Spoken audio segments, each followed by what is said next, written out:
ఓం నమ శివాయ. శ్రీశైల మల్లికార్జున మేడారం సమ్మక్క సారక్క చిలుకూరు బాలాజీ స్వామి. ఓం నమ శివాయ. గోపురం టీవీ చూసే వాళ్ళ ప్రేక్షకులందరికీ నమస్కారం. నా పేరు రామ్ శాస్త్రి. చిలుక జోష్యం అంటే ఆ కాలంలో ఉంది, ఇప్పుడుంది, ఇక ముందు గుడుక నడుస్తుంది. చిలుక జోష్యం అంటే నిజముందండి, నమ్మండి, వినండి. ఇప్పుడు కొత్త సంవత్సరం అంటే చైత్ర పుణ్యం. ఈ చైత్ర పుణ్యం మాసం లోపల ఉగాది వస్తుంది. చాలా మంచి ఘనంగా ఉగాది, కొత్త రోజు, కొత్త దినం. ఉగాది కొత్త సంవత్సరం. ఉగాది పేరు చెప్తాయినండి. ఈ సంవత్సరం పేరు పరాభావనామ సంవత్సరం. చాలా మంచి అంటే చాలా మంచి దినం. ఉగాది అంటే ఉగాది ఒక 2 రోజుల ముందు, ఒక 2 రోజుల ముందు ఇల్లు మంచిగా శుభ్రంగా ఉడవాలి, మంచిగా క్లియర్గా మంచిగా కడగాలి. బండలన్నీ ఎక్కడిదక్కడ మంచిగా శుభ్రంగా కడిగి ఆ తర్వాత ఇంటికి ఉగాది రోజున మామిడాకుల తోరణం కట్టాలి. పొదగల లేవాలి, సలినీళ్లతో స్నానం చేయాలి.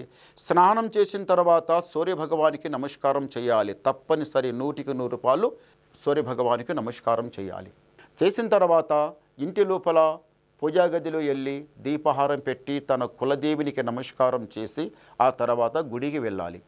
గుడికి వెళ్ళే ముందు కొత్త బట్టలు ధరించి ఏమన్నా ఆభరణాలు ఉంటే ఆభరణాలు పై మీద వేసుకొని గుడికి వెళ్ళి నమస్కారం చేసి రావాలి.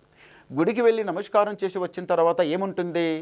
పచ్చడ తాగాలంటే కొత్తగొచ్చిన చింతపండు, మళ్ళీ కొత్తగొచ్చిన మామిడికాయలు, బెల్లం, ఇక ఇంత మిరాల పొడి కొత్త కుండ లోపల కలిపి ఇంత కొబ్బరికాయ పచ్చలేసి అంతా పచ్చడి చేయాలి. నీకు తెలుసు పచ్చడి ఎలా చేయాలని కానీ చెప్తున్నా. అయితే ఆ రోజు పచ్చడ తీపి, వగురు, సేదు, యాపాకు పూతలు గుడక వేసి మంచిగా ఆ రోజు పచ్చడి చేసి తాగితే లైఫ్లా చాలా బాగుంటుంది, ఆరోగ్యానికి చాలా బాగుంటుంది. ఆ రోజు తాగాలి తప్పనిసరిగా. అంటే ముందు పచ్చడి చేసిన తర్వాత స్వామివారికి నైవేద్యంగా పెట్టి తర్వాత మీరు స్వీకరించాలి. చాలా బాగుంటుంది.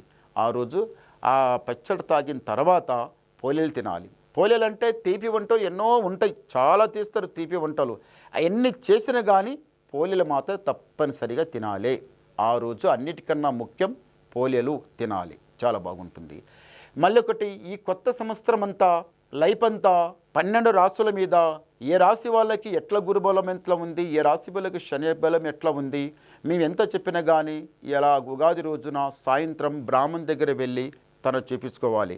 ఎవరి పేరు మీద గురుబలం ఎంత ఉందో, ఎవరి పేరు మీద శని బలం ఎంత ఉందో చూపించుకోవాలి. ఇప్పుడు కూడా నేను చెప్పేది ఎవరి పేరు మీద గురుబలం ఎంత ఉందో, ఎవరి పేరు మీద శని బలం ఎంత ఉందో చెప్తా, వినండి. చిలకమ్మ, వృషభ రాశి వాళ్ళ జ్యోతిషం, వృషభ రాశి వాళ్ళ భవిష్యవాణి, వృషభ రాశి వాళ్ళ గణితవాణి. చిలకమ్మ తే వృషభ రాశి వాళ్ళ జ్యోతిష్. వృషభ రాశి వాళ్ళకి సాక్షంగా చిలుకూరు బాలాజీ దేవుడు. వృషభ రాశి వాళ్ళు ఈ కొత్త సంవత్సరం ఉగాది రోజున చెప్తున్నా మంచిగానండి.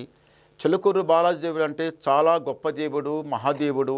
ఆ దేవుని దగ్గర పోయి దర్శనం అయితే ఎవరైతే చేసుకుని వస్తారో ఆ దేవుని దగ్గర వెళ్ళి నమస్కారం చేసి ఏదైతే కోరిక మనసులో అనుకోనైతే వస్తారో అది తప్పనిసరి అవుతుంది.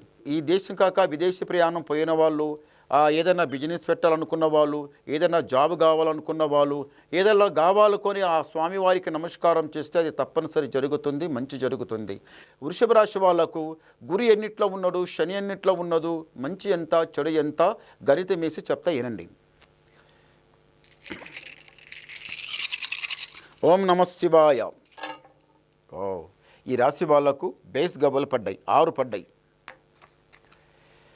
వృషభ రాశి వాళ్ళకి ఆదాయం 5, యాయం 14, రాజపూజ ఫలం 5, అవమానం 4. అంటే వృషభ రాశి వాళ్ళకి గురుబలం ఒక మెట్టు ముందులో ఉంది, శనిబలం ఒక మెట్టు కింద ఉంది. అంటే గురుబలం ఒక మెట్టు వన్నా గెలవాలన్నా ఒకటే మాట, గెలవాలన్నా ఒక్క అడుగు ముందల ఉంటే గెలవచ్చు. ఒక అడుగు ముందు ఉంది, ఒక అడుగు వెనుక శనిబలం ఉంది.